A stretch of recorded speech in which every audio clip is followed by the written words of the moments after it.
Muy bien, continuamos entonces con la segunda parte de esta clase del examen de orina completo, donde vamos a hablar principalmente del procesamiento de la muestra obtenida, de esta muestra de orina, por el laboratorio.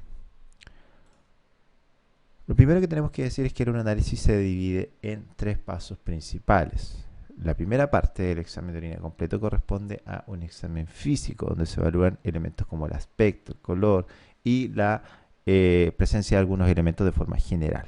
En la segunda parte se denomina examen químico, donde se realiza a través de mediciones, reacciones químicas, principalmente en formato de tira reactiva. Ya vamos a ver cómo se hace esto.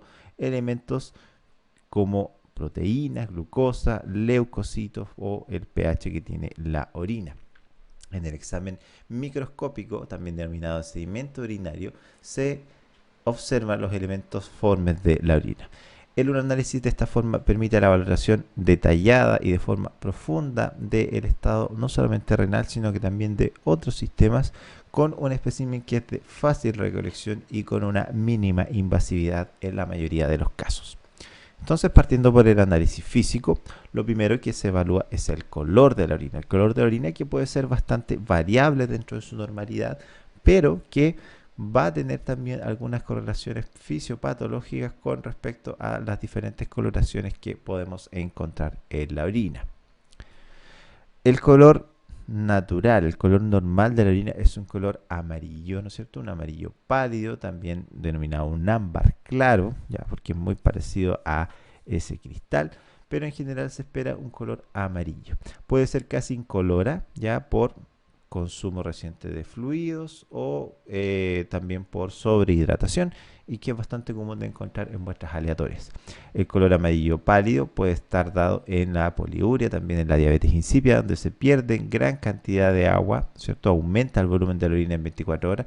Lo mismo con la diabetes mellitus, donde también hay una gran cantidad de orina que se genera, o también en muestras al azar que se deben a consumo reciente de fluidos. Como ven, en estos casos se puede deber a casi lo mismo, va a depender justamente del cambio en la coloración, que a veces es muy sutil.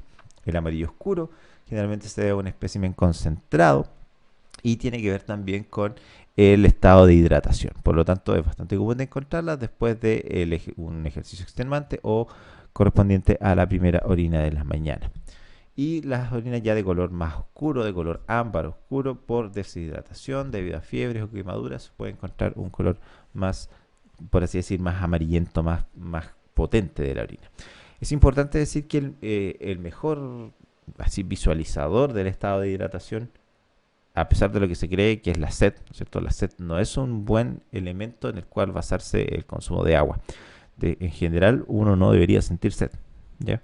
Pero un muy buen indicador es justamente la intensidad de coloración de la orina. Ya la orina debería mantenerse idealmente entre un tono amarillo, amarillo pálido, ¿ya? Cuando ya está más concentrado, quiere decir de que estamos entrando en una etapa de no deshidratación, pero sí de requerimiento de más fluidos, de más líquido, y cuando está más claro es porque hay un estado de sobrehidratación, que no necesariamente tiene que ser patológico, sino que es un estado transitorio, ¿no es cierto? Que el propio riñón, si está en estado saludable, se va a hacer cargo de eso. Dentro de los colores anormales de la orina nos vamos a encontrar primero el color naranja, que se debe principalmente a algunos elementos químicos, a algunos fármacos, como por ejemplo la acriflavina, ¿no es cierto? La fenazopiridina y la fenazopiridina, perdón, y la nitrofurantoína, que ambos son antibióticos, así también como la fenindiona. En este caso es un anticoagulante. La mayoría de estos fármacos van a tomar esta coloración anaranjada de la orina, que puede confundirse, por ejemplo, con la bilirrubina presente, pudiendo incluso dar fluorescencia en algunos casos. Por lo tanto, importante reportar y correlacionar lo que esté en este color de la orina con lo que se va a ver después, que es el examen químico. Podemos encontrar orina verde también, como lo que se observa acá, generalmente por infección por pseudomonas, ¿cierto? Un azul verdoso también causada en mayor proporción por algunos fármacos, así como también por algunos elementos químicos como el fenol, ¿no es cierto?, que pueden estar presentes como conservantes en algunos casos de la orina, y el color rosado o rojo, que está dado principalmente por la presencia de glóbulos rojos, ya puede ser por hemoglobina también libre, ¿ya? En algunos casos también puede encontrarse color rojo o rosado por mioglobina, por la presencia de porfirinas, o también en algunos casos incluso por causas no patológicas, como puede ser la presencia de fluido menstrual en el caso de muestras que hayan sido tomadas durante el periodo de menstruación en el caso de las mujeres, o incluso por el consumo de algunos elementos que tienen pigmentos de color rojo, como son las betarragas, ¿no es cierto? Como son algunos caramelos que están confeccionados con tintes de color rojo, y también en algunos casos por consumo de algunos antimicrobianos como la rifampicina. Ya un color café o negro, derechamente, puede estar dado por glóbulos rojos oxidados desde hemoglobina a metahemoglobina, ya glóbulos rojos que están presentes aquí, y quizás por un periodo de retardado de análisis pueden comenzar a oxidarse, o por la presencia ya de hemoglobina desnaturalizada en esta muestra desde el momento en que se tomó. Además de esto, se puede dar un color negro en el caso de la alcaptonuria, ¿no es cierto? Y también en el caso de pérdidas de melanina que se van a dar directamente por la orina.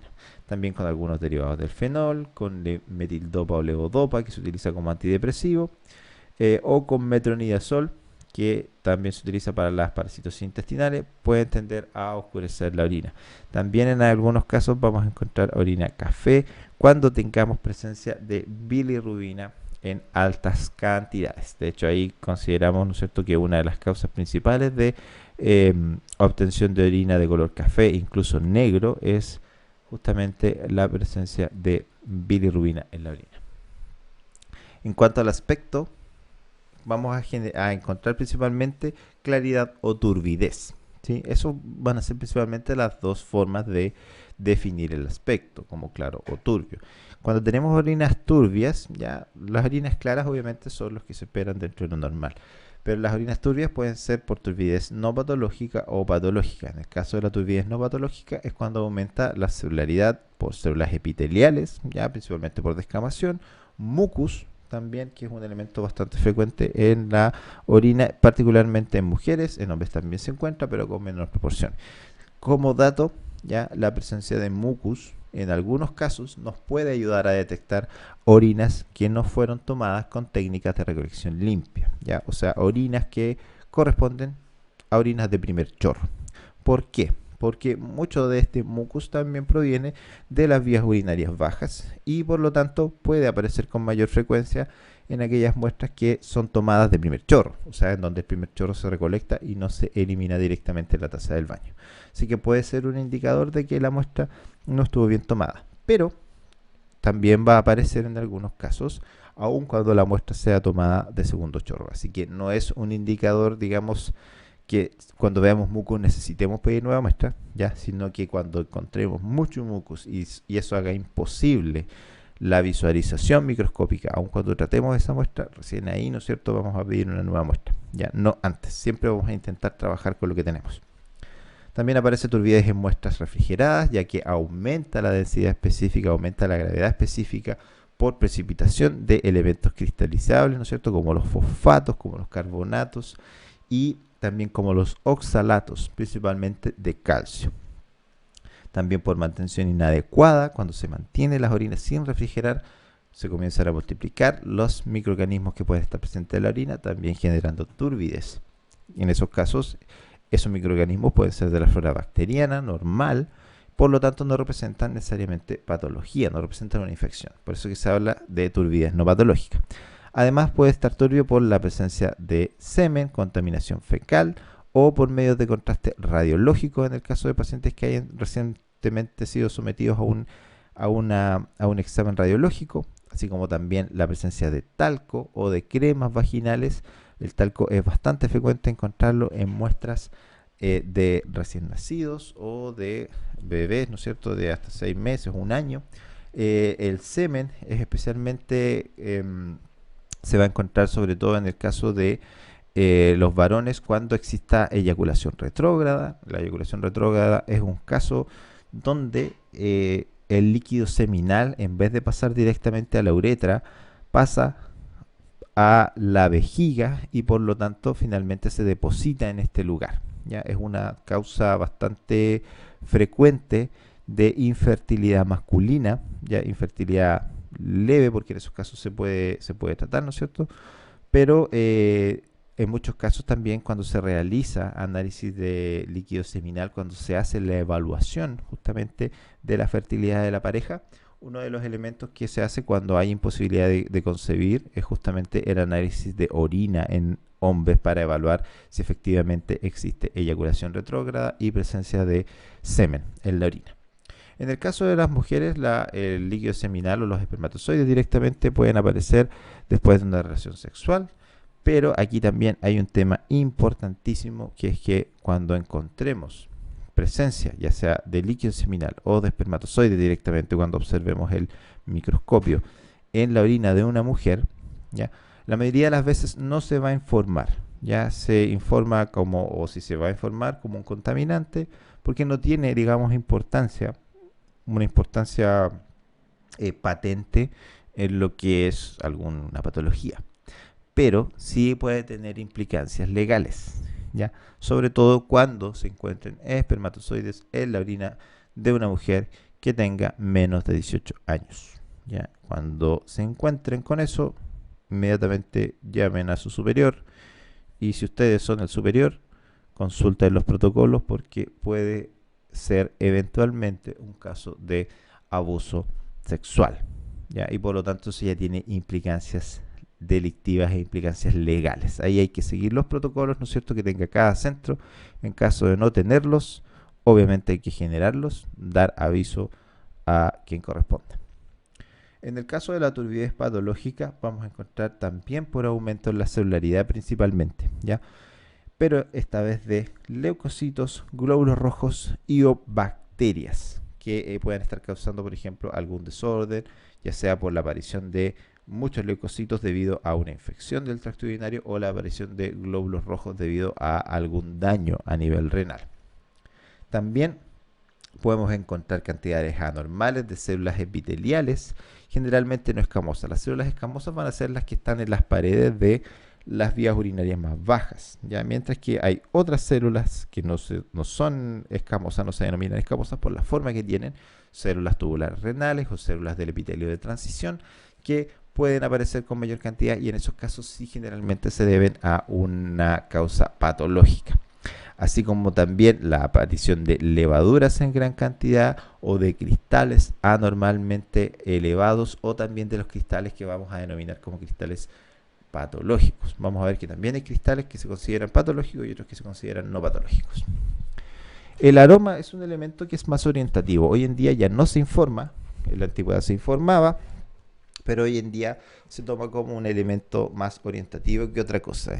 En general se le denomina sui generis, ¿ya?, al olor común, al olor normal que tiene la orina.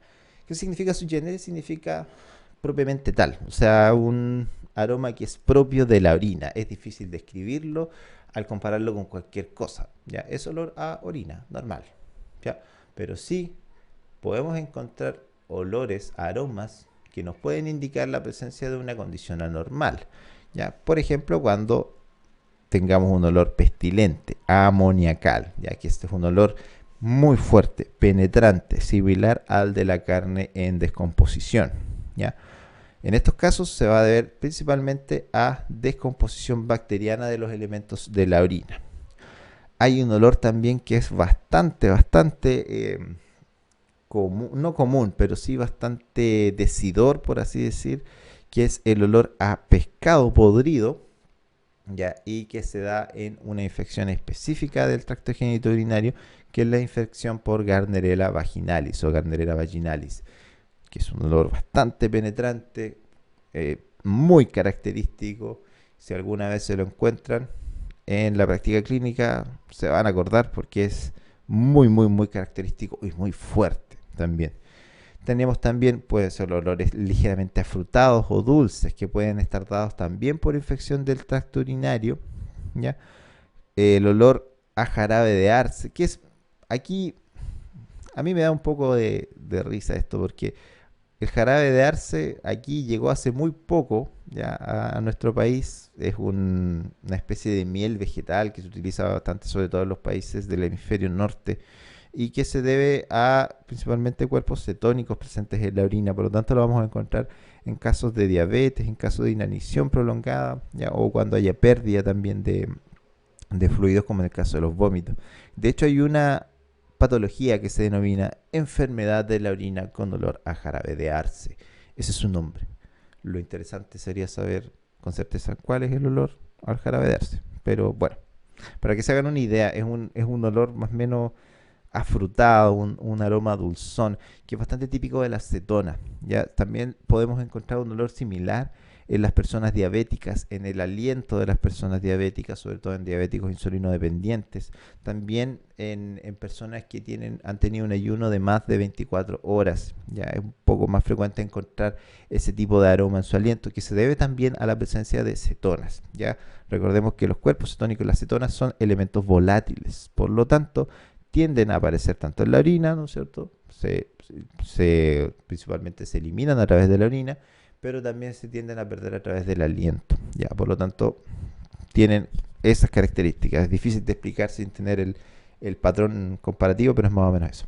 Olor a ratón, que es como un olor a rancio, no sé cómo explicarlo, pero se da también en la enfermedad de orina con olor a jarabe de arce.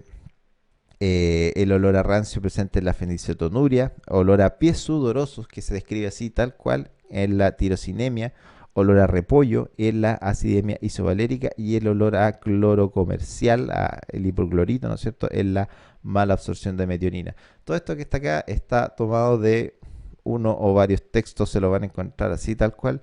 Puede ser un poco chistoso de repente leer estas cosas, pero así de hecho está descrito, ¿ya? Y bueno, cuando tengan la posibilidad de analizar directamente orina y se encuentren con alguno de estos casos, se van a dar cuenta de que es posible encontrar alguno de estos tipos de aroma, ¿ya? Pero como les digo, como es un elemento muy subjetivo, hoy en día casi ya no se informa. En algunos laboratorios se informa, pero el ISP recomienda no informarlo. Sí puede servir como un elemento orientativo. Pasando a lo que es el análisis químico de la orina, el análisis químico va a estar dado principalmente por el análisis de lo que se denomina la tira reactiva. La tira reactiva, que en la mayoría de los casos permite analizar 10 parámetros, algunos más, algunos menos, a través de este sistema de química seca. En algún momento creo que lo conversamos de que existen dentro de lo que son las estrategias para medir elementos en bioquímica clínica, hay dos grandes estrategias. La primera es la química húmeda, que es la más común, ¿ya? Y se basa justamente en la utilización de reactivos líquidos, los cuales, ¿no es cierto?, se ponen en contacto con una cierta cantidad determinada de muestras, ¿no es cierto?, y eso produce un cambio de color, un cambio fotométrico, o lumínico, o de fluorescencia, o de turbidez, lo que sea, ¿ya? Pero son reactivos líquidos. Esa es la gracia de lo que se denomina la química húmeda. Y está también la química seca. Ya la química seca, que como su nombre lo dice, los reactivos están secos, están liofilizados, ¿ok? Y se ponen en contacto con una muestra. Ahora, esto se puede utilizar para cualquier análisis químico. De hecho, hay algunos equipos de química sanguínea que utilizan química seca. Ya hay algunos de la empresa Siemens, por ejemplo, que se utilizan hoy en día, de los que más han penetrado en el mercado, que utilizan un sistema de cartuchos con reactivos secos en los cuales se agrega la muestra, ¿no es cierto?, de los autoanalizadores, de los analizadores automatizados, y se puede realizar una medición fotométrica. ¿Cómo se explicarán ustedes? Vamos a ver enseguida cómo. Pero específicamente en lo que es orina, lo que más se utiliza es este sistema de química seca, en donde ustedes tienen esta tira, que generalmente es de plástico delgado, en donde hay puestas varias almohadillas. Cada una de esas almohadillas tiene empapado en ella, ya embebido, algún reactivo específico, algunos reactivos específicos para algún elemento, digamos, de la propia orina. Por lo tanto, lo que está en estas almohadillas, al ponerse en contacto con esta muestra, va a reaccionar, ¿no es cierto?, va a producir una reacción química, lo cual va a generar un cambio en el patrón de color o en cómo se dispone ese color en esa almohadilla, lo cual puede ser posteriormente observado o cuantificado o semi-cuantificado en este caso de forma visual directamente o a través de una técnica de reflexión, ya una técnica refractométrica. En estos casos lo que ocurre es que dentro de esta almohadilla, ¿no es cierto? Esto es una ampliación de esta tira reactiva, existe una malla por encima que protege lo que está aquí, pero posteriormente más debajo hay un papel reactivo, que es un papel en el cual se empapó un reactivo determinado y después ese papel se secó. Y por lo tanto quedó entre las fibras del papel moléculas de ese reactivo, pero ahora de forma seca, ¿ya? Por lo tanto, esto se coloca acá. Este papel absorbente tiene la capacidad de que el agua pase directamente hasta él, el líquido de la muestra pase hasta él, haciendo que los componentes de ese líquido queden presentes y tomen contacto con el reactivo que está en ese papel, ¿ya? Por lo tanto, puede haber aquí un cambio de coloración y también, además de un cambio de coloración, puede haber un cambio en la intensidad de ese color. Esto se puede medir automatizadamente, después exponiendo cada una de estas almohadillas a una fuente de luz y observando cuánta luz se refleja, ¿ya? Y que llega a un detector. Tanto la intensidad, ya, como la longitud de onda pueden ser medidas y esa es, digamos, el fundamento. Ese es el fundamento que tienen las técnicas de química seca para análisis sanguíneos. Y es exactamente el mismo método que tienen los medidores automatizados de tira reactiva de orina, en donde se va colocando, ¿no es cierto?, la tira de orina ya pasada por la muestra y a través de este sistema de reflexión se va pudiendo leer cuál es la intensidad que tiene eh, cada una de esas almohadillas. Ahora, ¿a qué corresponde cada una de esas almohadillas? Corresponde a diferentes parámetros, ¿ya? Esta es una que nosotros tenemos en el laboratorio, que es de la marca Dirui, y hay varias, hay muchísimas, algunas difieren levemente en los parámetros que tienen, también en la forma de medir, ¿ya? Pero en general, en términos generales, corresponden a básicamente lo mismo, ¿ya? Algunas también cambian el orden de esto. Si se fijan, esto corresponde a la representación de una tira y de cómo yo debo tomarla al momento de hacer la comparación. En este caso, además me coloca los tiempos en los cuales yo debo hacer la lectura. La mayoría recomienda hacer las lecturas inmediatamente, o sea, yo pongo en contacto la tira reactiva con la orina, ¿ya? Y la leo inmediatamente, o algunos tienen algunos tiempos específicos, como en este caso, que recomienda después de 60 segundos realizar la mayoría de las mediciones. ¿Qué parámetros tiene en este caso? ¿No es cierto? Urobilinógeno, bilirrubina, presencia de cuerpos cetónicos, presencia de sangre y o hemoglobina, presencia de proteínas y también, fíjense que esto no es tan común, pero también además es capaz de detectar si existen trazas de albúmina, específicamente albúmina, ya estas proteínas totales, albúmina, nitritos, leucocitos, glucosa, además de algunos parámetros más físicos como la gravedad específica y también el pH de la orina, ¿ok? Tiene además esto un área de compensación para corregir los colores de la orina, ya aquellos colores que salgan de lo común, para compensar sobre todo cuando estemos utilizando técnicas automatizadas. ¿Ya? Así es como hacer un blanco de muestra finalmente. ¿Ya? Es como una zona de un blanco de muestra. Esto se puede medir ya sea directamente, ¿cierto? Visualmente, haciendo una comparación con esta tablilla que aparece acá. Por eso es que aparecen estos diversos grados, ¿no es cierto? Entonces, si yo, por ejemplo, aquí la tira de cetonas alcanza una coloración parecida a la de este nivel, entonces reconozco que ahí está más o menos en el nivel 3. Algunos les ponen cruces, otros ya no utilizan las cruces, hacen una semi-cuantificación en algunos casos. Si se fijan aquí también hay una semi-cuantificación, 0,5, 1,5, 3 milimol por litro, por ejemplo, ¿ya? Y esto para cada uno de los elementos. También puede ser medido a través directamente de un equipo de lector de tiras de orina, donde si se fijan se van colocando las tiras, estas van pasando, ¿no es cierto?, a un sistema de lectura, se leen y pueden emitir directamente un papel con los resultados o también estar conectado a los sistemas LIS, ¿no es cierto?, a los sistemas informáticos del laboratorio para generar después un consolidado. En general, para pequeños volúmenes de muestra se utiliza principalmente el sistema visual, pero ya para volúmenes más grandes, principalmente equipos automatizados. Hay que entender también de que el examen de orina completo es uno de los exámenes más solicitados del laboratorio, ¿ya?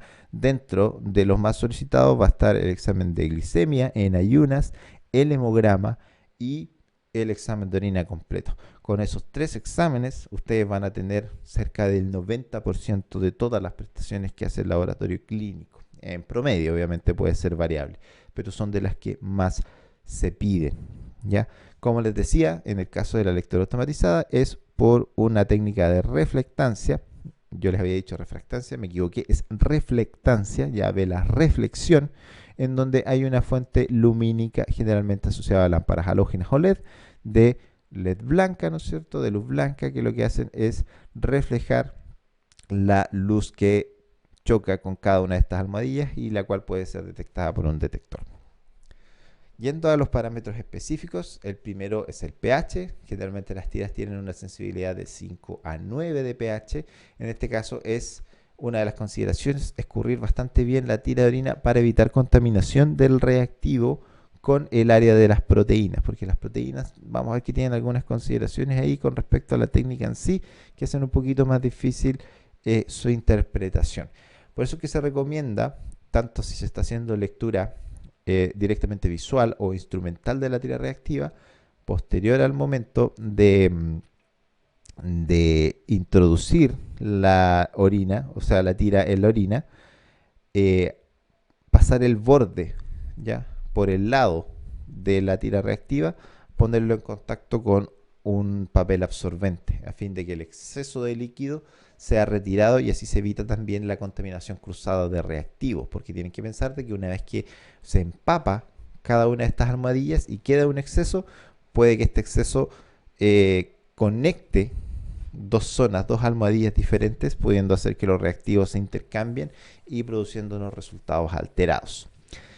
Dependiente de la dieta principalmente el pH, ya recuerden que el pH sanguíneo es muy difícil de cambiar, pero ese cambio se ve principalmente a nivel de la orina. Si se están produciendo más elementos alcalinos, la orina va a alcalinizarse. Si se están produciendo más elementos ácidos, la orina va a acidificarse, a fin de mantener justamente la homeostasis ácido-base del organismo, expresada como el pH sanguíneo, que está en este estrecho margen, ¿no es cierto?, de 7.34 a 7.44 aproximadamente. Bastante inestable en lo que es orina, por lo tanto hay bastantes elementos que lo influencian, como la falta de conservación, la proliferación bacteriana. En general las bacterias tienden a alcalinizar los medios, a las bacterias les gustan los medios alcalinos, por lo tanto si nosotros dejamos una orina durante un día, por ejemplo, lo más probable es que al día siguiente nos encontremos con una orina bastante alcalina, pH cercano a 8, 9 incluso, ¿sí? Importante del tratamiento de algunos cálculos renales. Vamos a ver también que la mayoría de los cálculos renales se forman en base a la cristalización de algunos elementos de la orina, ¿ya? Pero la gracia es que estos cristales van a cristalizar justamente en determinadas condiciones de pH. Algunos cristales aparecen exclusivamente en orinas ácidas, otros aparecen exclusivamente en orinas alcalinas. Por lo tanto, si hay la formación de un cálculo renal y se puede analizar ese cálculo y se ve que corresponde a un cálculo de material que cristaliza en orinas ácidas, hay que intentar alcalinizar la orina para disminuir justamente la ocurrencia de cristalización y formación de cálculo finalmente correspondiente a este tipo de cristales. Ya lo mismo para las orinas ácidas, va a depender justamente del tipo de cálculo. Por eso es que el pH aquí es importante, y también es importante cuando estemos analizando el sedimento, porque si encontramos muchos cristales de un tipo, debería haber una correlación con el pH que existe en esa muestra. Las proteínas tienen una sensibilidad a las tiras de 0,15 a 0,30 gramos por litro y tienen una preferencia por la albúmina, ¿sí? En general, todas las tiras reactivas para proteínas tienen un sesgo hacia lo que es albúmina, más que para las globulinas, ¿ya? Por eso es que pueden pasar por alto algunas proteínas como, por ejemplo, las proteínas de Ben-Jones, pueden ser pasadas por alto. En general, utilizan una técnica de azul de tetrabromofenol a pH ácido, que frente a polaniones como las proteínas, produce un cambio de pH que hace virar el indicador hacia el pH o hacia el color verde, ¿ya? O sea que se basan en una medición finalmente del pH derivada justamente de las proteínas que van a hacer. Entonces, se denomina también a esta técnica, si no me equivoco, una técnica de exclusión proteica, ¿ya? Porque lo que hace es justamente no medir directamente lo que son las proteínas, sino que medir cómo las proteínas generan un cambio de pH debido a su conformación finalmente, a esta conformación de polianiónica que tienen las proteínas. Acuérdense que las proteínas generalmente, ¿por qué se denominan polianiónicas? Porque generalmente exponen sus cargas negativas hacia la parte exterior de su estructura terciaria. Se pueden generar falsos positivos con la presencia de mucoproteínas, que son proteínas de la mucosa, que se van a expresar también en el examen microscópico como una presencia elevada de mucus. Generalmente estas mucoproteínas no tienen una correlación patológica, por lo tanto pueden darnos falsos positivos, y también en orinas muy alcalinas, ¿ya? Que están con una mayor densidad y que pueden estar contaminadas con algún elemento como amonio cuaternario, que hoy en día se ha puesto también bastante de moda debido a ser un elemento desinfectante principalmente de uso industrial y hospitalario, ¿ya? Pero hoy en día, debido también a lo que está ocurriendo, se está extendiendo su uso hacia el uso domiciliario, cosa que no sé si es tan eficiente, ¿ya? No sé si es tan efectiva. El cloro cuaternario, o sea, el amonio cuaternario puede generar más problemas que beneficios en esos casos. La glucosa también es una reacción específica, en este caso no detecta otros tipos de azúcares, por lo tanto si hay alguna sospecha de pérdida de otro tipo de azúcares no los va a detectar la tira reactiva simple. Hay que utilizar una prueba química directa u otro tipo de estrategia. Se debe correlacionar siempre con la glicemia, ya sea en suero o plasma, ¿no es cierto? En general, recordemos que el umbral de traspaso de glucosa a nivel renal está más o menos entre 150 a 180 miligramos por decilitro, ¿ya? Algunos incluso dicen que ya sobre los 126 miligramos por decilitro va a comenzar a aparecer glucosa en la orina, ¿ya? Pero más o menos el umbral está alrededor de 180 miligramos por decilitro. ¿Qué quiere decir eso? Que cuando la glicemia alcance ese valor, la glucosa va a comenzar a aparecer directamente en la orina y va a poder ser detectada por estas tiras reactivas. La sensibilidad está alrededor de 100 miligramos por decilitro. Se basa en una reacción de glucosa oxidasa peroxidasa similar a la que utilizamos para la medición de glucosa sanguínea, ¿no es cierto? La diferencia es que aquí este reactivo está empapado, embebido en esa almohadilla, en esa tira reactiva. También se puede utilizar yoduro de potasio como cromógeno, que puede hacer variar la reacción de celeste a marrón, a diferencia de lo que veíamos en la técnica sanguínea, ¿no es cierto?, donde usábamos 4-aminofenazona o 4-aminotipirina como un elemento de coloración oxidable. Aquí se utiliza yoduro de potasio, que da esa coloración más verdosa o más de verde café, de azul a café. Cuerpos cetónicos son principalmente tres. La tira reactiva es específica para el ácido acetoacético, ¿ya? Que va a ser el que va a estar en mayor proporción, pero en casos en donde se estén produciendo otros cuerpos cetónicos como beta-hidroxibutirato o acetona, no va a ser capaz de detectarlo, por lo tanto pueden ser reacciones asociadas a una falsa reacción negativa. La sensibilidad es de 5 miligramos por decilitro y en este caso va a depender del tipo específico y la marca de la tira. Generalmente utiliza una reacción de nitroprusiato de sodio con sulfato de magnesio que hace virar desde un color blanco hacia un color púrpura. Para la hemoglobina tiene una sensibilidad de 0.015 miligramos por decilitro o de 5 a 10 glóbulos rojos por microlitro.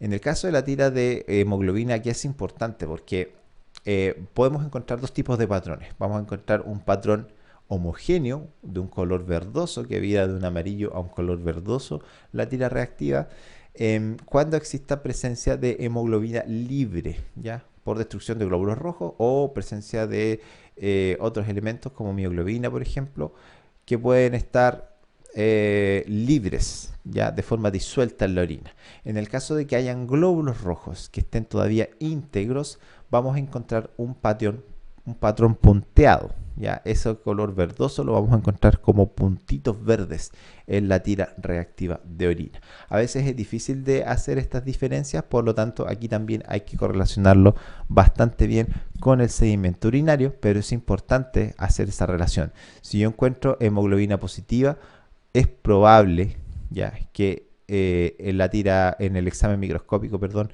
pueda encontrar glóbulos rojos. Es bastante probable. Pero en algunos casos voy a encontrar hemoglobina positiva sin glóbulos rojos, ¿ya? Y ahí probablemente se puede deber a dos causas. Una, que hay glóbulos rojos destruidos que no están logrando ser detectados a través del examen de inspección microscópica, o que hay presencia de otro elemento como por ejemplo mioglobina. ¿Ya? Y hay que hacer un estudio más a fondo. La bilirrubina, ¿ya? También se puede detectar, puede variar ligeramente su coloración a un color marrón. Aquí es importante tomar en cuenta el color propio que tiene la bilirrubina, que le da un color anaranjado, incluso café, o incluso cuando está muy concentrado un color negro a la orina. Ya, por lo tanto, importante corregir ese color, ya para no confundir también de que estemos marcando otros elementos como positivos o negativos, no porque estén positivos o negativos, sino porque la propia coloración de la bilirrubina en la orina esté afectando el resto de las tiras, ¿ya? Aquí es importante mantener la orina en oscuridad, ¿ya? O realizar el análisis lo antes posible para evitar la degradación, la fotodegradación que sufre la hemoglobina de forma natural. La sensibilidad de las tiras es aproximadamente 0,5 miligramos por decilitro y está basada en una reacción diazo, ¿ya? Donde hay un reactivo diazonio con un sulfato de magnesio que hace variar desde color beige a color rosado, o un color incluso más tendiente al púrpura, dependiendo del reactivo que utilice. Disminuye el color, en este caso los nitritos y la presencia de ácido ascórbico, actúan como interferentes entonces estos elementos, y se pueden generar falsos positivos por interferencia con otras coloraciones presentes en la orina, como por ejemplo presencia de carotenos de forma importante, o presencia de algunos fármacos, como veíamos en la primera parte, donde o que pueden generar cambios en la coloración de la orina. En este caso siempre también hacer la correlación con lo que se encuentra en el suero. Tenemos también el urobilinógeno, ¿ya? Que está normalmente entre 0,5 a 2,5 miligramos en 24 horas. Tiene una sensibilidad a la tira de 0,1 a 1 miligramos, que en este caso se miden también o se pueden medir en unidades Ehrlich, que se denomina. En este caso se reacciona el 4-metoxibenceno diazonio con ácido cítrico. Perdón, este reactivo hace que se cambie directamente la coloración, y el ácido cítrico funciona en este caso como interferente. En este caso no se observa disminución, solo un aumento. El urobilinógeno también puede estar asociado a una transformación de la bilirrubina a este pigmento. Los nitritos son marcador de presencias bacterianas de bacterias fijadoras del nitrógeno, o sea que pueden transformar los nitratos en nitritos. Se basan en una reacción de ácido percinílico con naftiletilendiamino. También se puede medir leucocitos, pero más que leucocitos lo que se mide es la esterasa leucocitaria, ya que es la enzima que está presente en la pigmentación que tienen los gránulos, ya los gránulos que generalmente están presentes en los leucocitos polimorfonucleares sobre todo, ¿ya? También entonces en estos casos, al igual de lo que ocurre con la hemoglobina, podemos encontrar en la tira reactiva leucocitos positivos y no encontrar nada en la orina.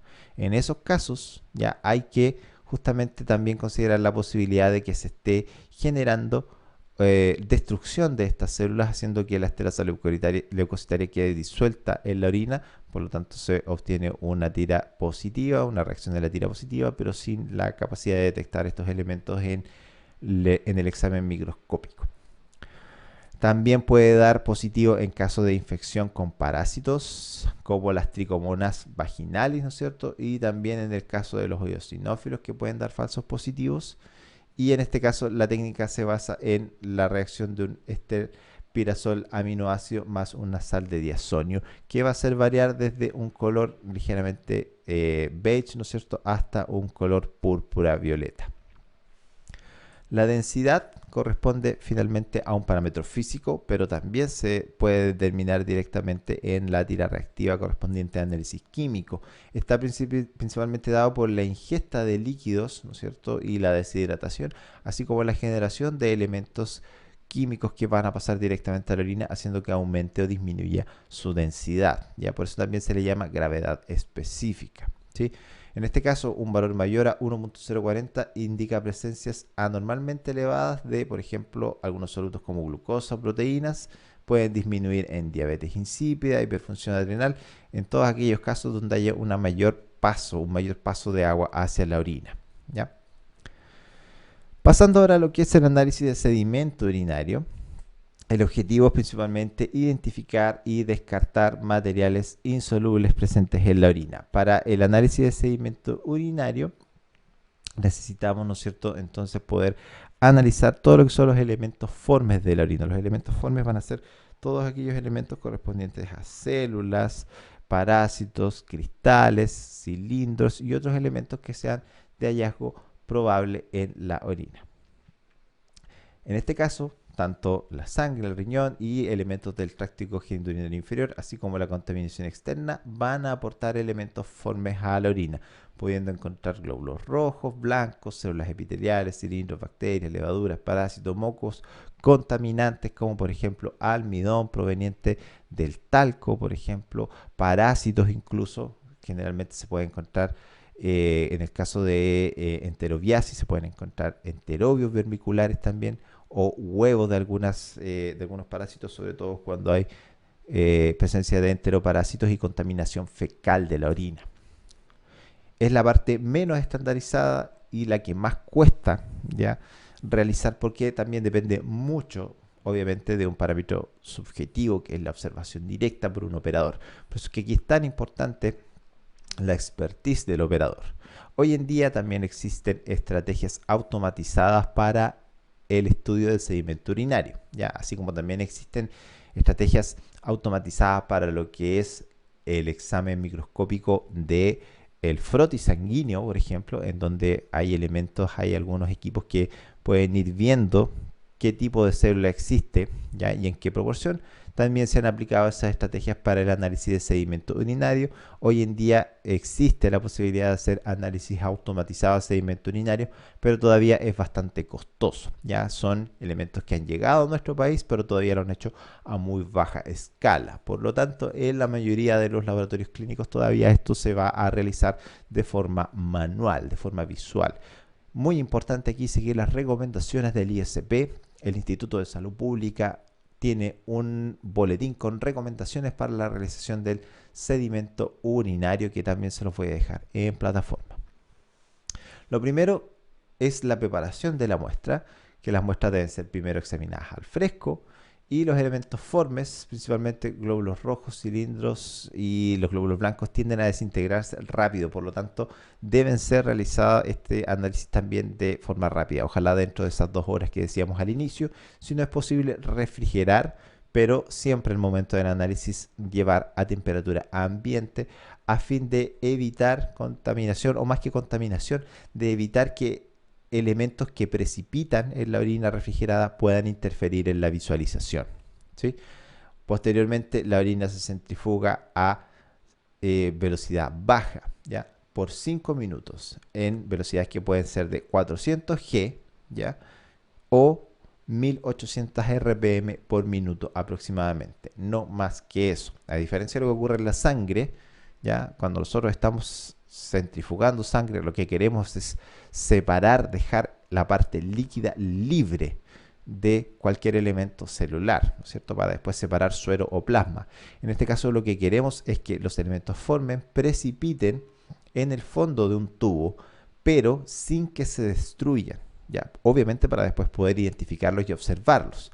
Por lo tanto se utiliza una centrifugación a baja velocidad, principalmente para conservar los elementos formes e impedir que estos sufran estrés mecánico, ¿no es cierto?, y posteriormente a esto destrucción, que imposibilitarían su normal visualización. En este caso, lo que se hace posteriormente a la centrifugación es la eliminación de el sobrenadante, ya sea por inversión del tubo o aspiración con pipeta ya desechable, que es lo que se recomienda hoy en día, ya aspirar hasta dejar un volumen aproximado de 0,5 ml en el fondo del tubo. En este caso, se puede llevar incluso la orina a 37 grados a fin de disolver los cristales que se hayan podido formar por la refrigeración en el caso de orinas que hayan sido refrigeradas. Posteriormente a esto, lo que se hace, ¿no es cierto? Se elimina este sobrenadante, se vuelve a disolver lo que está en ese contenido en el fondo del tubo, ¿no es cierto? En ese sedimento, se vuelve a disolver con ese pequeño volumen que quedó acá, se toma una gota de ese sedimento, se coloca sobre un portaobjeto y se cubre con un cubreobjeto para su observación. Por lo tanto, primero hay que comenzar con una observación en un campo de 10x, donde debemos observar al menos unos 10 campos. ¿Ya? ¿Qué vamos a buscar en este objetivo de magnificación?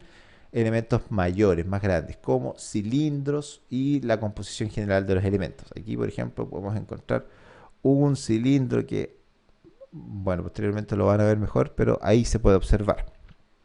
Ya a 40, a objetivo de 40, magnificación de 400, podemos observar las células con más detalle, bacterias, levaduras, cristales, etc. ¿Ya?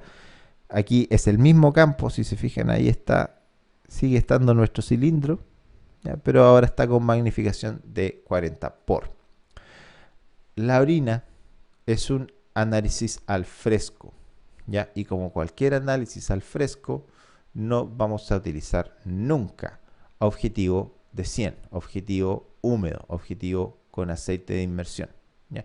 Acuérdense, el aceite de inmersión solo lo vamos a utilizar para muestras que estén fijadas. ¿Ya? En este caso, como es una muestra al fresco, no podemos utilizar ese objetivo. De hecho, si lo intentamos utilizar, lo más probable es que quebremos el cubreobjeto y no podamos ver nada y vamos a contaminar más encima ese objetivo con orina. ¿Ya? Por lo tanto, solamente para el examen rutinario utilizamos aumento de 10, aumento de 40. Sí pueden haber algunos casos de simplemente como elementos ejemplificadores o didácticos, ¿no es cierto?, en donde se puede fijar una orina y posteriormente a esa fijación realizar un proceso de conservación de ese sedimento, digamos, en un portaobjeto para su posterior magnificación, ya ahora sí con algún elemento de mayor visualización, con objetivo de 100. Pero en la rutina solamente vamos a utilizar estos dos aumentos y principalmente el aumento de 400, ya que es el que nos va a dar mayor detalle, mayor sensibilidad al momento de analizar los elementos importantes en el sedimento urinario. Idealmente es siempre observar al menos 10 campos, ya siempre se recomienda un poquito más, un poquito menos, pero que no sean menos de 10, nunca menos de 10 campos diferentes, aleatorios. Ojalá no repetir obviamente el mismo campo dos veces y poder observar también partes representativas de ese espacio que se genera con ese cubreobjeto, ¿no es cierto? Cuando yo coloco el cubreobjeto sobre una muestra, me va a delimitar ese cubreobjeto el diámetro que tenga. Algunos son de 20, ¿no es cierto?, de 20 milímetros, de 22, hay algunos de 18, otros más pequeños que son de 10. Para el examen de sedimento urinario se recomienda el de 22 milímetros o también el de 20. Ya el ISP recomienda el de 22, pero también es bastante común encontrar el de 20. ¿Qué elementos formes podemos identificar? Primero que todo, células epiteliales que pueden ser escamosas del túbulo renal o del epitelio de transición, que van a tener una morfología diferente. Células sanguíneas, que como son sanguíneas, no deberían estar en gran proporción en la orina, principalmente eritrocitos y leucocitos. Microorganismos como bacterias, parásitos, levaduras. Cristales de diferente tipo, cristales patológicos y no patológicos. Algunos elementos cilindros. ¿Qué son los cilindros? Son formas, que como su nombre lo dice, acilindradas, que se van a conformar principalmente en las vías urinarias altas, en los túbulos contorneados, por precipitación proteica, principalmente de la proteína de Thom-Horsfall, que se llama, ¿okay? Que es una proteína hialina, ¿no es cierto?, que nos da unos cilindros que se pueden observar fácilmente en aumento de 10. ¿Sí? Estos cilindros pueden le pueden precipitar otros elementos por sobre esa matriz proteica, generando cilindros, por ejemplo, bacterianos, granulosos gruesos, serios, eritrocitarios. ¿Qué quiere decir esto? Que cuando a un cilindro, que es base de proteína, ¿no es cierto?, tenemos también una alta presencia de eritrocitos en esa muestra, lo más probable es que precipiten también esos eritrocitos, se peguen a ese cilindro, generando lo que se conoce como, en este caso, un cilindro eritrocitario. Pasa lo mismo con los leucocitos, incluso podemos encontrar cilindros cristalinos, ¿ya?, que en el fondo va a ser lo mismo, base proteína con forma de cilindro, pero con algún cristal encima que esté en alta presencia.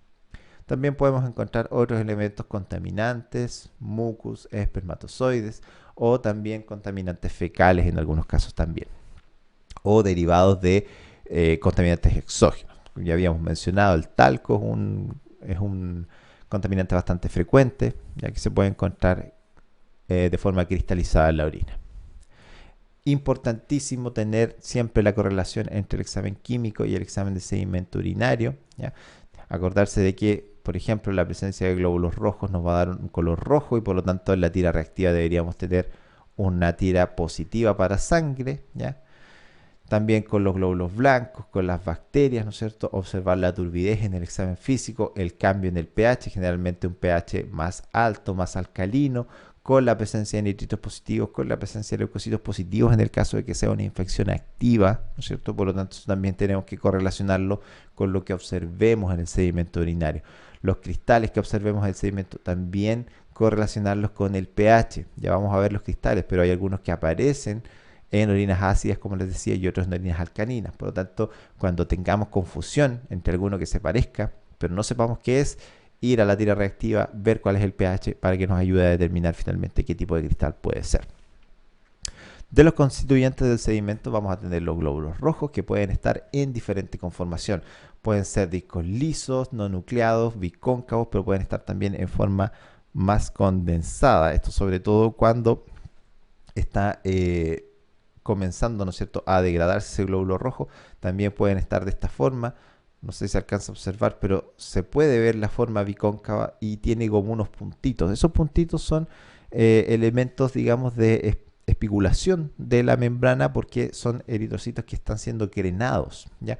Aquí una aglomeración de glóbulos rojos, aquí hay bastante más. Si se fijan, incluso en algunos casos se pueden observar con su halo, ¿ya?, presente, o que les da justamente esa forma bicóncava. Aquí, si se fijan en lo que yo les decía, que generan como estos puntitos más oscuros que corresponden a estas proyecciones que va tomando la membrana celular del glóbulo rojo cuando están presentes en un medio hipertónico y por lo tanto el agua fluye desde el interior de la célula hacia el exterior. Se deben cuantificar en objetivo de 40X y se cuantifican en este rango, que es lo que recomienda hoy en día el ISP, de 0 a 2, 2 a 5, 5 a 10, 10 a 25, 25 a 50, 50 a 100 o más de 100 por campo, ¿ya? Antiguamente habían mil formas de poder cuantificar esto. Algunos decían no se observan, le colocaban o de 0 a 1 o de 0 a 10, ¿ya? Se van a encontrar que muchos laboratorios todavía utilizan su propio sistema, entre comillas, de cuantificar glóbulos rojos, pero lo que recomienda el ISP hoy en día es esto, ¿ya? Este sistema de cuantificación o de semi-cuantificación, como quieran verlo. Algunos incluso ya colocaban incontables cuando estaba sobre 100, de diferentes formas. Se asocian con daño en la membrana glomerular o injuria vascular en el tracto urinario, ¿ya? Van a pasar glóbulos rojos a la orina cuando el glomérulo ya esté en un estado bastante dañado y por lo tanto ya ni siquiera pueda filtrar ese tipo de células. También cuando hay presencia de algún elemento de injuria directamente sobre las vías urinarias, vamos a encontrar glóbulos rojos, por ejemplo, cuando haya presencia de algunos tipos de cálculos renales o de algunas alteraciones mecánicas, también de algunos tumores de las vías urinarias. Una técnica para poder medir cuando tenemos muchos glóbulos rojos, como ocurre en este caso, ¿ya?, es tomar el campo y dividirlo en 4, ¿sí? Se hace una división como si fuera una torta. Se cuenta un cuarto de ese campo, perdón, ¿ya? Piensen que esto es una muestra al fresco, por lo tanto no siempre esto va a estar así tan quieto. Cuentan de forma rápida, es una estimación. un cuarto del campo y eso lo multiplican por 4, ¿ya? Obviamente para eso necesitamos un campo que esté más o menos homogéneo. Cuando tenemos menos elementos podemos contarlos directamente en todo el campo, ¿ya? Pero cuando tenemos muchos elementos, tampoco es que vayan a estar contando uno por uno cada uno de los glóbulos rojos. Se hace un conteo rápido. 1, 2, 3, 4, 5, 6, 7, 10, 11, 12, 15, 16, 17, 20, ya por aquí más o menos, yo sé que voy a tener alrededor de entre 40 y 50 glóbulos rojos. Por lo tanto, si yo multiplico eso por 4, tengo más de 100, ¿ya? Y si eso se repite en 10 campos, lo informo como mayor a 100, ¿ok? ¿Por qué digo esto? Porque el examen microscópico de orina no es para quedarse pegados, debe ser un examen rápido.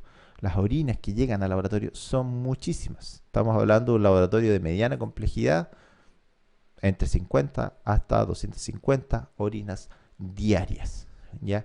Y piensen que eso es solamente una parte del trabajo que hay que hacer, porque esto también hay que hacer en la parte química, en muchas partes también hay que hacerle el cultivo, ¿no es cierto? O estar también pendiente de otras secciones. Por lo tanto, el examen de orina debe ser rápido. Y aquí es donde muchos se asustan cuando trabajamos orinas en el laboratorio y yo le digo que me realicen 30 orinas en un periodo de 2 horas y muchos se asustan. Eso no es nada, ¿ya? Porque en la realidad clínica tienen que realizar muchas veces en ese mismo periodo el doble o incluso el triple de muestras de sedimento urinario. Por lo tanto, debe ser una estimación y una estimación rápida, ¿ya? No podemos demorarnos 10 minutos por sedimento. O sea, eso no va a dar en ninguna parte. Cuando estén en la práctica clínica se van a dar cuenta de que por sedimento, 1 minuto y eso, ¿ya? Ya un poquito más cuando salga lo interesante, pero no más que eso, ¿ya? Y para todo el examen de sedimento, vamos recién a los glóbulos rojos, ¿ya? Vamos a encontrar hematuria macroscópica, entonces, macroscópica quiere decir de que vamos a ver una presencia de coloración rojiza en la orina cuando haya daño glomerular avanzado, pero además también cuando haya algún grado de daño en la integridad vascular del tracto urinario, ya como veíamos recién. También se pueden encontrar con cilindros hialinos, ¿no es cierto?, generando cilindros eritrocitarios. Se pueden encontrar estos cilindros también después del ejercicio extenuante. Y considerar también la posibilidad de contaminación menstrual en pacientes femeninas. Algunas fotos de sedimento, estas fueron tomadas por nosotros en el laboratorio. Fíjense que ahí se ve clarita. Importante mencionar de que cuando estamos haciendo sedimento urinario, siempre tenemos que ir jugando con el macromicrométrico del microscopio para observar refringencia. Ya la refringencia va a ser como esa tonalidad verdosa que toman algunos elementos en el microscopio y que es en respuesta a la luminosidad que les esté llegando, ¿sí?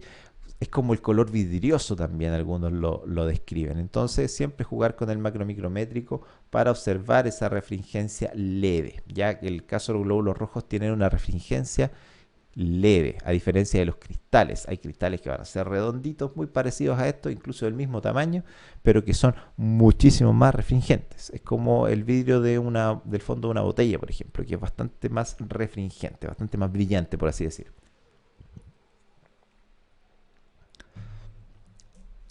También hay que diferenciar la hematuria glomerular de la extraglomerular. En el caso de la hematuria glomerular nos vamos a encontrar generalmente cilindros hemáticos también con glóbulos rojos dismórficos. ¿Qué quiere decir dismórfico? Que no tiene la forma típica. ¿Cuál es la forma típica? Esta. Esto es un glóbulo rojo dismórfico, ¿ya? Donde más tengo alguno, eso también es un glóbulo rojo dismórfico. Eso es un glóbulo rojo dismórfico. Incluso eso, que se fijen que no tiene el halo, ¿ya? Todo eso se consideran glóbulos rojos que no tienen la forma normal que debería tener un glóbulo rojo, ¿ya? Todo eso se va a considerar dismórfico.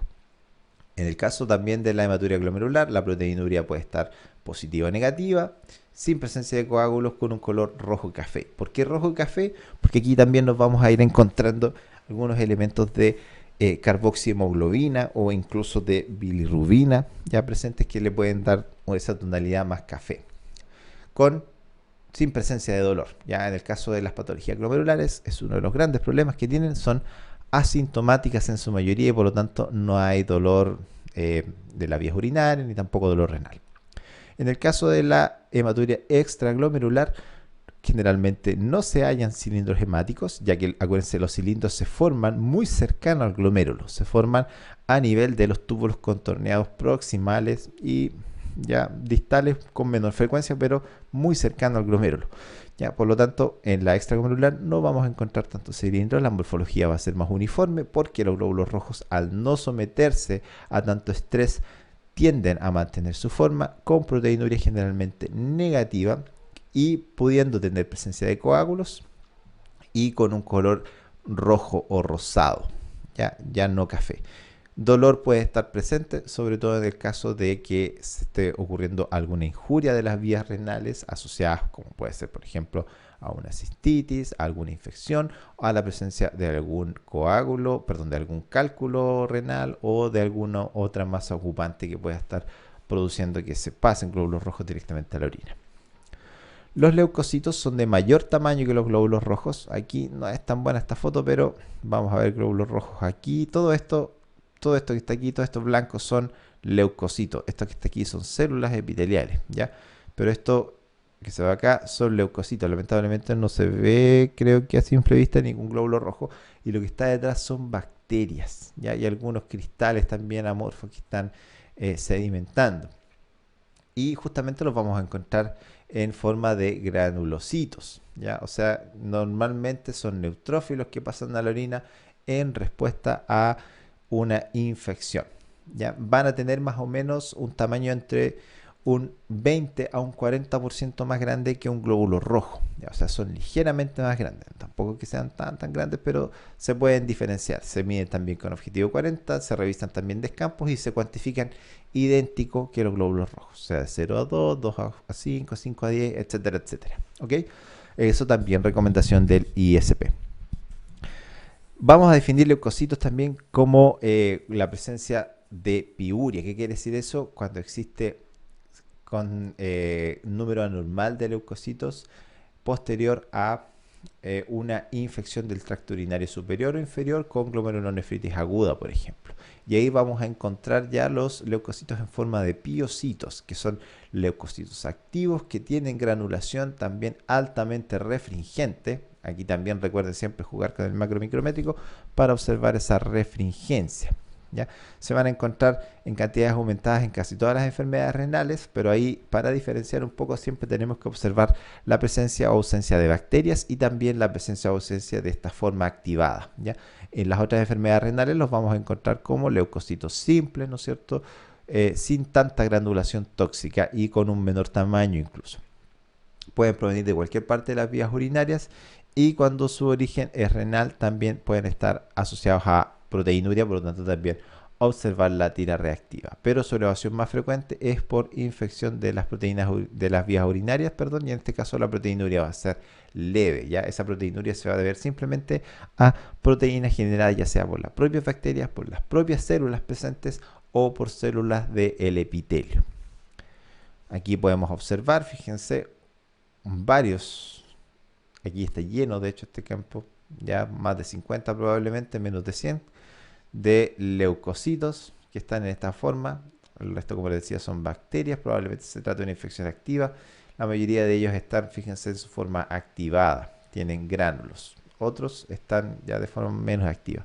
Para que se hagan la diferencia, aquí hay algunos, fíjense, que ya están activados. Ese no está activado todavía, ese ya sí, tiene estos puntitos negros.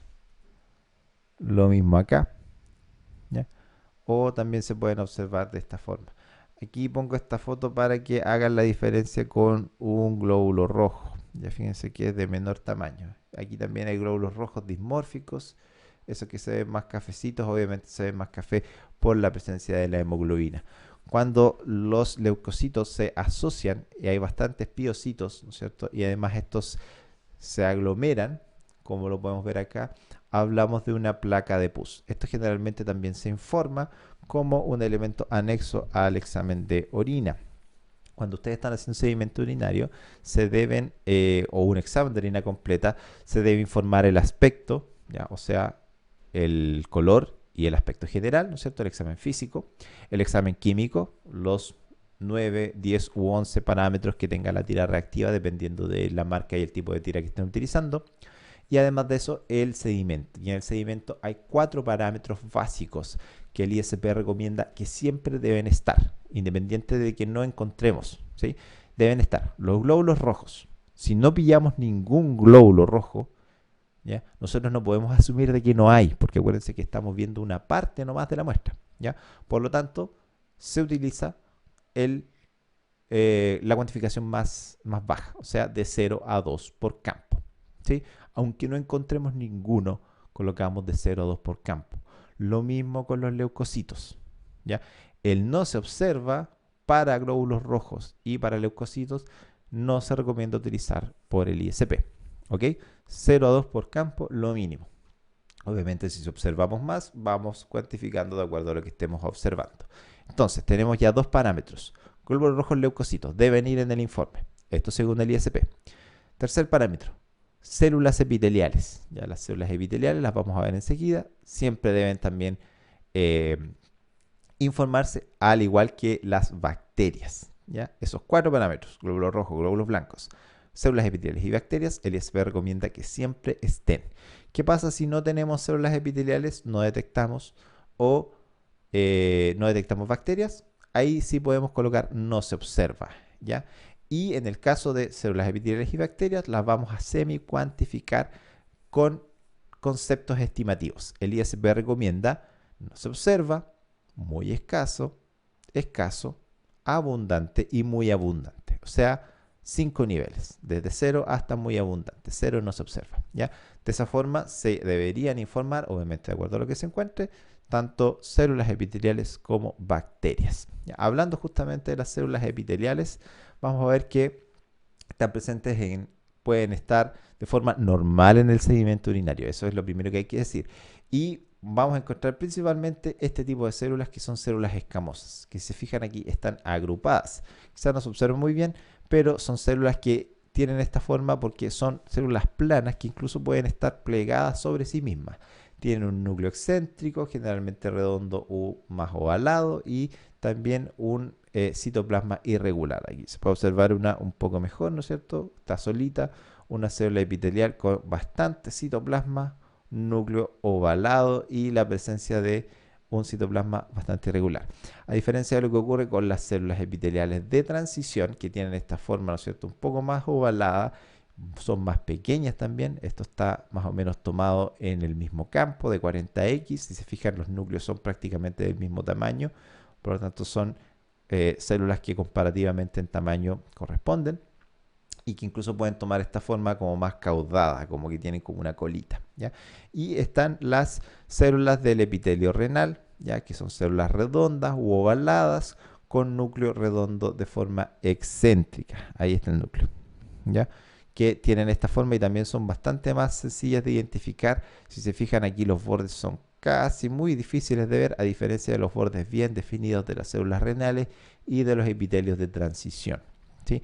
Por lo tanto, encontrar estos tipos de células puede ser normal. Encontrar una cantidad importante de células epiteliales, por ejemplo, de tipo escamoso, puede ser por descamación normal o por algún proceso de descamación acelerada.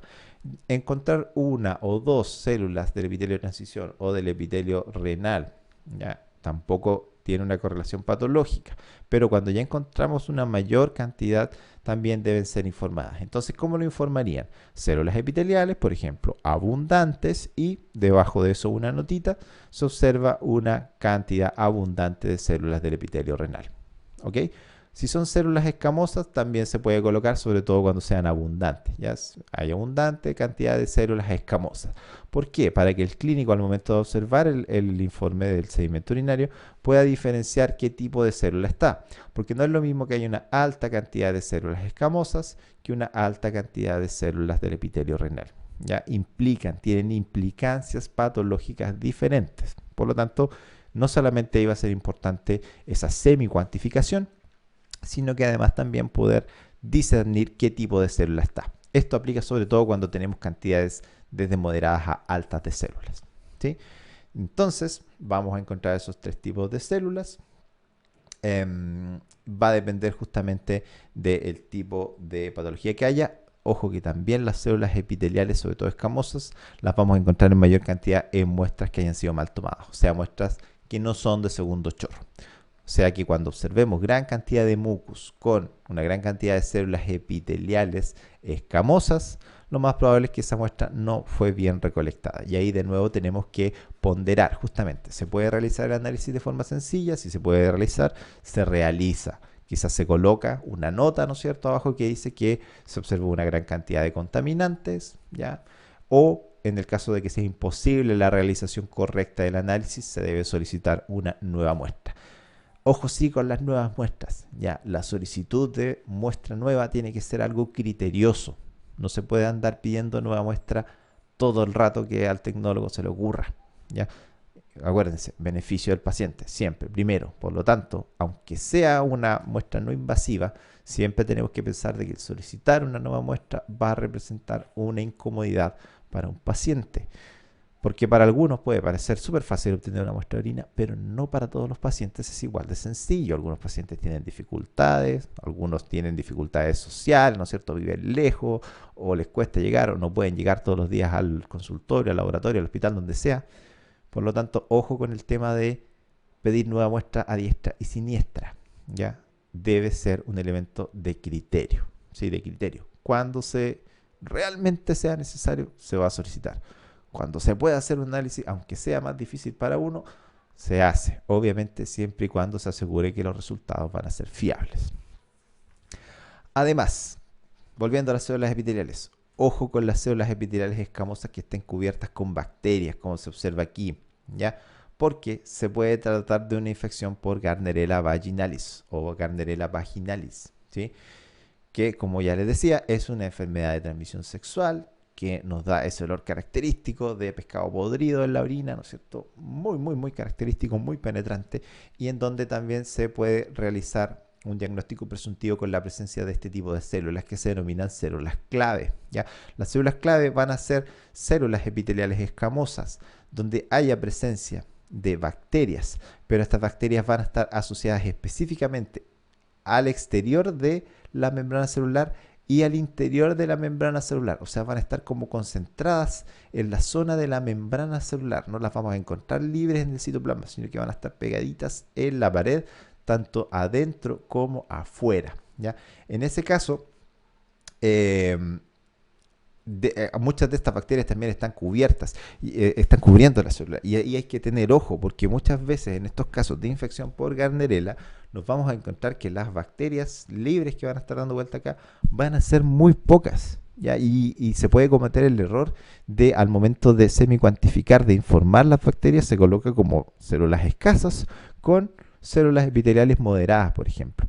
Pero ojo que muchas de esas bacterias pueden estar al interior de estas células, ¿ya? Y por lo tanto ahí también hay que ponderar. Si tengo muchas células epiteliales con hartas bacterias y no tengo bacterias libres, bueno, tengo que ponderar cuántas bacterias hay también. A lo mejor tengo bacterias abundantes, aun cuando esas bacterias no estén libres, ¿ok? Por lo tanto, muy importante también observar, sobre todo cuando hayan esta característica física de ese aroma potente de la orina con olor a pescado podrido, buscar estas células y ver que hayan bacterias también.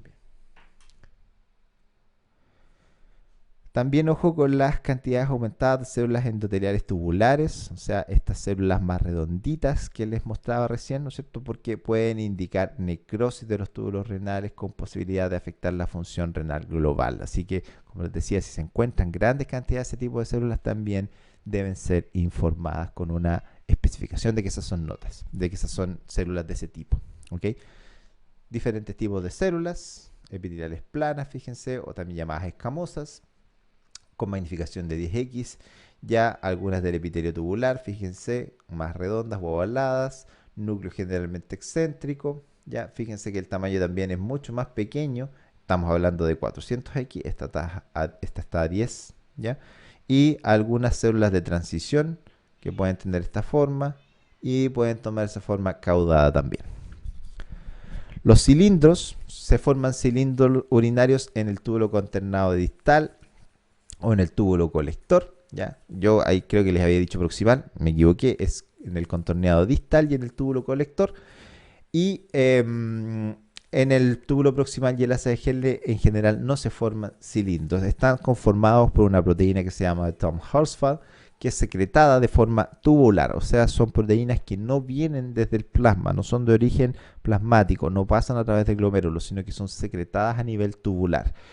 Y factores que van a favorecer la formación de cilindros van a ser la baja velocidad del flujo urinario, la concentración salina alta y el pH ácido, el pH bajo. Piensen que la estasis de la orina es uno de los elementos que eh, más favorece la formación de cilindros, porque mientras más tiempo esté el líquido urinario en los túbulos renales, ¿no es cierto? En el túbulo contorneado distal y en el túbulo colector, mayor va a ser la posibilidad de que las proteínas comiencen a acumularse en esa orina y finalmente se forme un cilindro.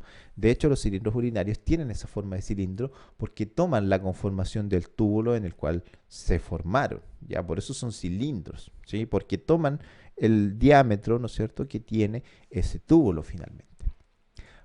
Podemos encontrar cilindros de varios tipos.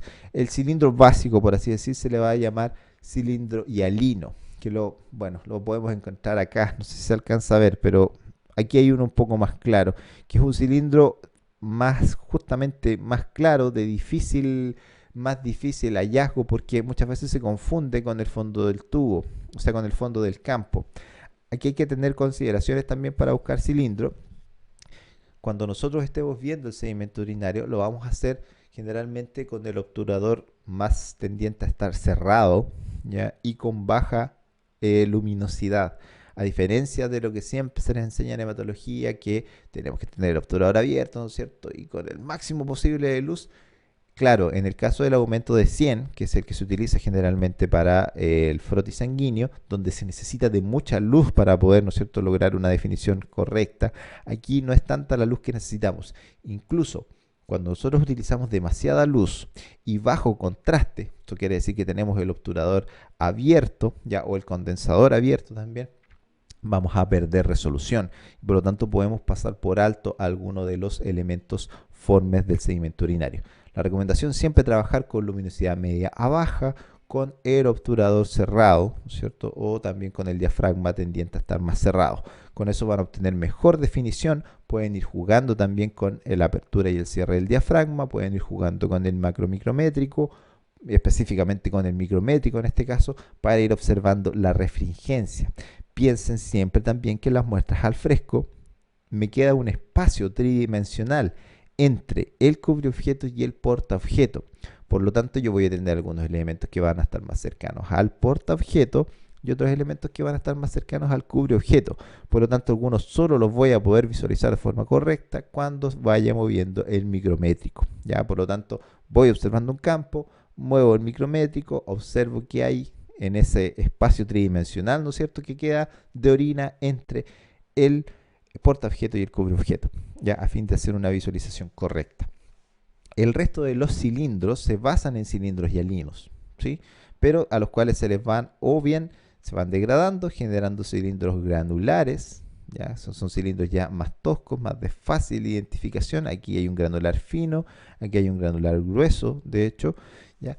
O pueden irse incorporando otros elementos, como por ejemplo glóbulos rojos. Ya aquí hay un cilindro, fíjense que aquí se alcanza a ver una parte que todavía está más hialina, pero al cual se le están adheriendo glóbulos rojos formando un cilindro hemático. Lo mismo acá, lo mismo con los cilindros leucocitarios, ya un cilindro hialino al cual se le van pegando en el fondo estos leucocitos. Los cilindros lipídicos son cilindros que se le van pegando gotitas de lípidos. Estas van a aparecer principalmente en cuadros hepáticos cuando comienzan a aparecer lípidos en la orina, ya por imposibilidad del manejo lipoproteínico, vamos a decir, de los lípidos en sangre, ya por incapacidad del hígado de producir las proteínas que movilizan los lípidos.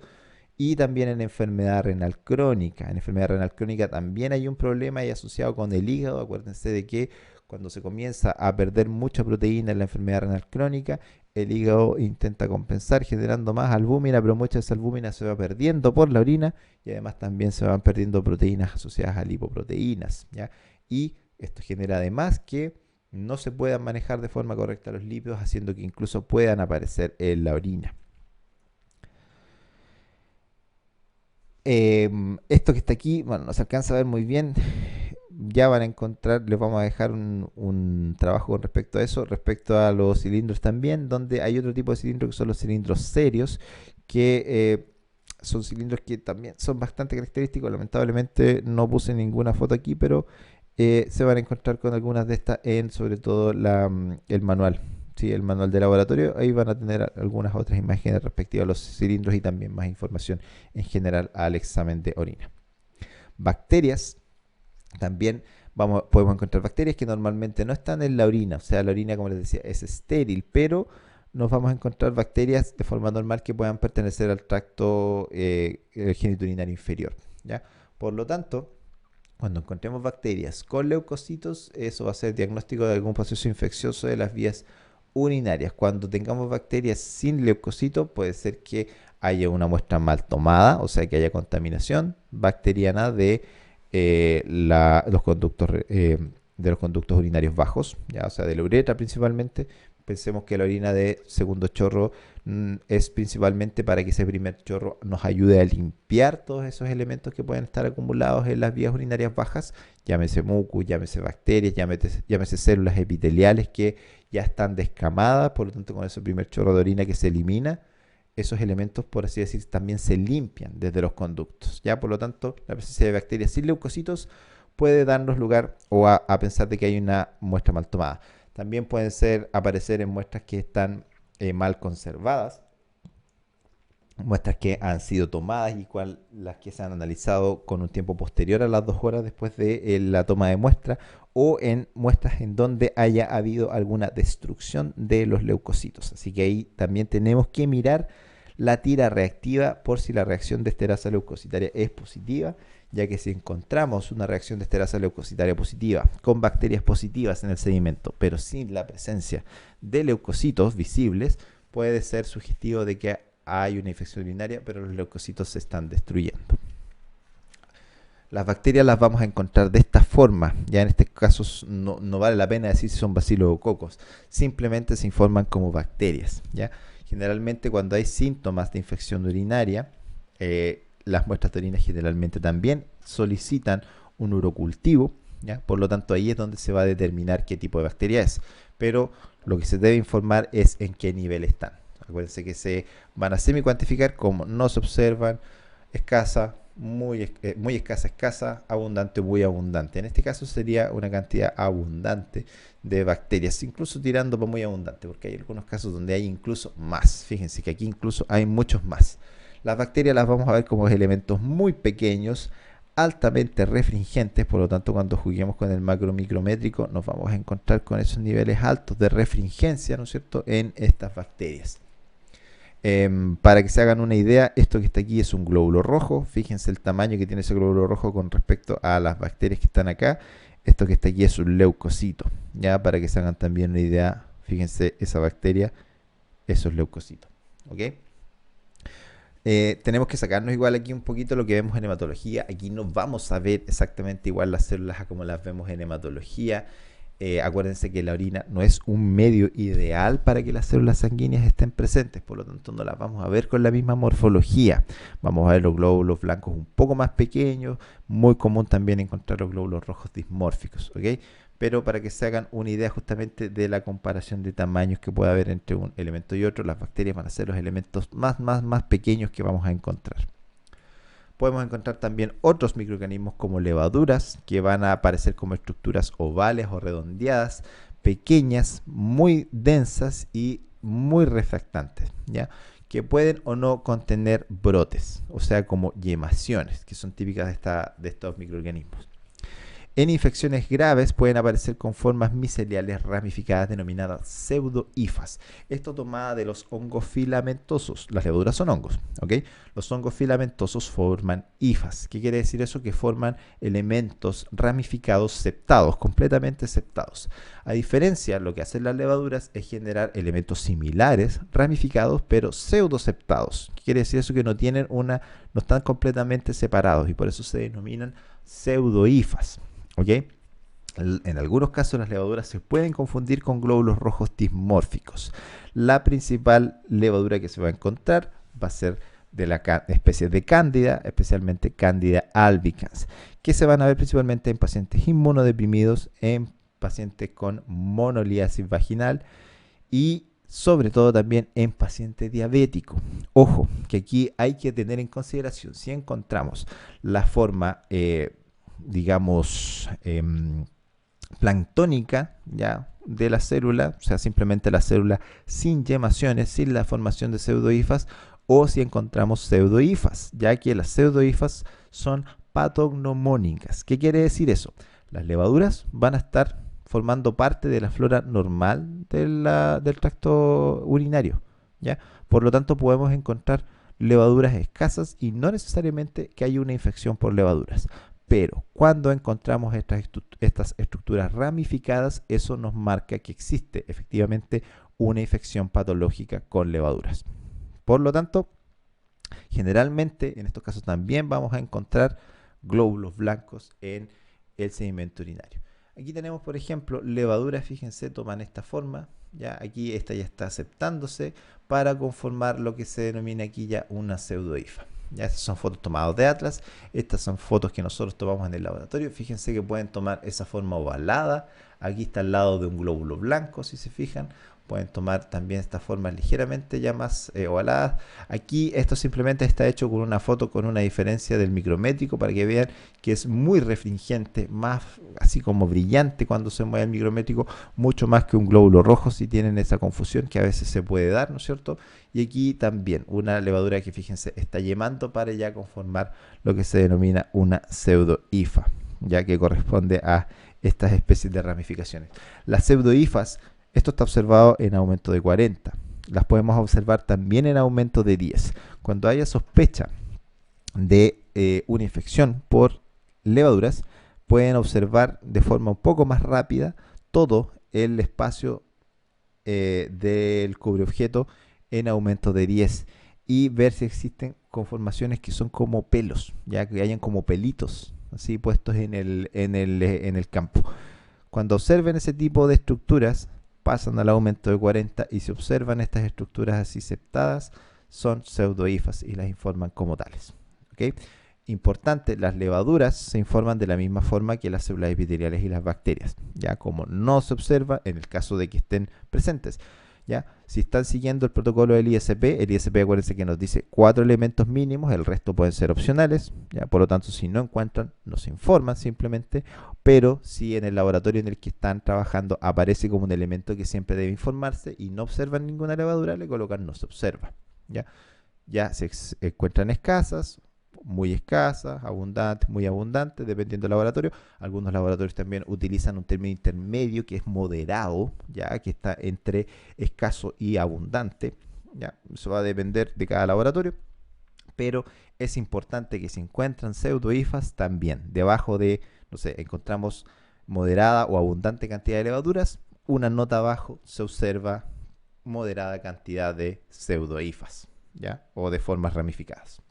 ¿Por qué? Insisto, porque eso nos marca patología, nos marca que las levaduras están causando infección. Podemos encontrar parásitos también.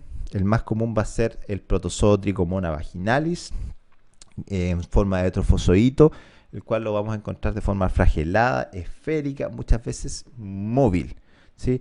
De hecho, en orinas frescas que tienen tricomoniasis, que tienen tricomonas, mejor dicho, se pueden encontrar que estas incluso se mueven, ¿ya? Y son bastante rápidas, porque tienen su flagelo, ¿no es cierto? Se pueden en algunos casos confundir con un glóbulo blanco, pero muy escasamente, porque tienen un tamaño similar, pero tienen otra forma, ya se pueden ver redondeadas en algunos casos, pero generalmente van a tener una forma más ovalada. También podemos encontrar otros parásitos provenientes de enteroparásitos asociados a contaminación fecal de la orina, ¿ya?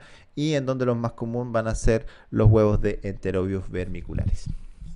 Aquí tenemos algunos casos de tricomonas, fíjense, aquí unas tricomonas al lado de una célula epitelial, aquí algunas incluso se le pueden ver los flagelos, y aquí tenemos algunas tricomonas, fíjense, al lado de unos glóbulos blancos. para que vean que pueden tener también una diferencia. Algunas se les ve como este tallo aquí que corresponde al inicio de los flagelos. Se fijan, aquí también está, y aquí también está. Ya se pueden fijar que incluso se pueden observar los flagelos, pero una de las cosas más evidentes que nos permite observarlas es la presencia de movimiento. Ya estas se mueven muchas veces por el campo y pasan rapidito. Finalmente, los cristales son elementos que van a cristalizar, van a precipitar debido a un aumento en su concentración en la orina. Se pueden encontrar algunos a pH alcalino, a pH ácido y otros que no importa el pH que tengan. Así también se pueden diferenciar en cristales de aparición común y otros que van a ser anormales. Por lo tanto, los podemos definir en cuanto a su pH. A pH alcalino de 8 o más nos vamos a encontrar principalmente fosfatos, carbonatos y uratos. ¿Ya? A pH ácido vamos a encontrar uratos amorfos, ácido úrico, oxalatos y cristales de cistina. Y a pH indiferente vamos a encontrar cristales de tirosina, bilirrubina, colesterol, de algunas drogas o elementos exógenos que pueden cristalizar. Los oxalatos de calcio también pueden aparecer a pH indiferente, o sea que los oxalatos pueden ser tanto a pH ácido o básico. Tenemos los fosfatos. Primero tenemos el fosfato amorfo, que como su nombre lo dice, tiene esta forma amorfa, generalmente de un color blanquecino, y le dan al sedimento, cuando se observa macroscópicamente, un color blanco en el fondo del tubo cuando está en bastante cantidad. Son incoloros, forman una especie de arenilla y tienen poca significancia clínica. Se puede realizar una prueba con hidróxido de potasio y estos no desaparecen cuando se agrega hidróxido de potasio al sedimento. Aquí hago una consideración, estos cristales antiguamente se llamaban fosfato triple, hoy día se ha cambiado ese nombre por fosfato amónico magnésico, ¿ya? Todavía se van a encontrar en muchas partes, incluso en las guías del ISP que se habla de fosfato triple, ¿ya? Pero la mayoría de los consensos internacionales hoy día hablan de fosfato amónico magnésico. Son cristales incoloros que tienen una forma de prisma o base triangular, algunos incluso con forma de como de ataúd antiguo, ¿ya? Y que se pueden asociar a estasis renal o infecciones con proteus, aunque también son de aparición bastante común en orinas, sobre todo orinas conservadas. El fosfato de calcio son cristales incoloros, ¿ya? Bastante refringentes. Todos estos cristales tienen esa característica, como son cristales, son altamente refringentes, forman agujas gruesas, ya que son como estos bloquecitos que se pueden agrupar, formando incluso esta especie de estrellas observables en condiciones similares a los fosfatos amónico magnésico. No confundir con otro cristal patológico que lo vamos a ver enseguida. Carbonato de calcio, ya que tiene un color es como el color de las botellas de vidrio que es para el vino, para la cerveza, es como ese tipo de coloración, un color verdoso, cristalino, muy refringente también, que pueden tomar forma de mancuerna o están en forma redonda también y que están asociadas con otras cristalurias también. Tenemos el biurato, también llamado urato de amonio, ya en algunos casos también se recomienda cambiar el nombre de biurato por urato de amonio, que tienen este color café verdoso con algunas proyecciones, pueden verse también con un color más tendiente al marrón, más tendiente al verde incluso igual, y que al igual que el carbonato de calcio están asociados a las cristalerías alcalinas. Estos, acuérdense, van a aparecer en pH alcalino.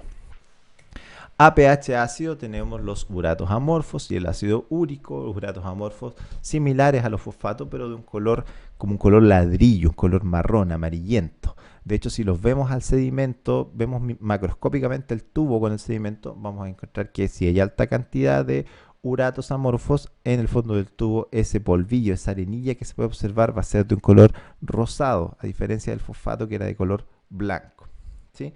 Eso es lo que dice acá, con el pellet es rosado.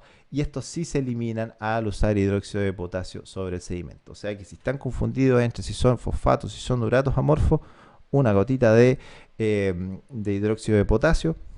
Si desaparecen, son uratos. Si no desaparecen, son fosfatos. El ácido úrico tiene esta forma característica. Son levemente amarillentos o cafés, ¿ya? Pueden formar maclas, que las maclas son estas agrupaciones ya o estos elementos ya un poco más grandes de cristales y que son indicativos de riesgo litogénico. ¿Qué quiere decir eso? De riesgo de generar algún tipo de cálculo asociado a ácido úrico. De hecho, son los que más forman cálculos, de hecho. Aparecen con forma de rombos, hexagonal, en roseta, muchos dicen con forma de limón incluso también, pero van a variar entre esta forma que no es tan común ya, una forma así un poco más estriada, y esta una forma que es un poco más romboide. Pueden formarse también algunas agrupaciones. Van a aparecer en la hiperuricemia y aumentan cuando aumenta también el ácido úrico por el metabolismo de las purinas. Tenemos también otros como los oxalatos. Los oxalatos parece que pueden aparecer un poco más a pH indiferente. Tenemos los oxalatos de calcio dihidratado, que van a tener esta forma típica, clásica, de sobre de carta antigua, ¿no es cierto? Incoloros, a diferencia de los uratos, y que aparecen también bastante frecuente con muestras almacenadas por refrigeración. Tenemos los oxalatos de calcio monohidratados, que son básicamente lo mismo, pero al estar monohidratados forman esta especie de agujas gruesas. Aparecen en orinas con poca solubilidad, o sea, donde tengamos una mayor densidad también.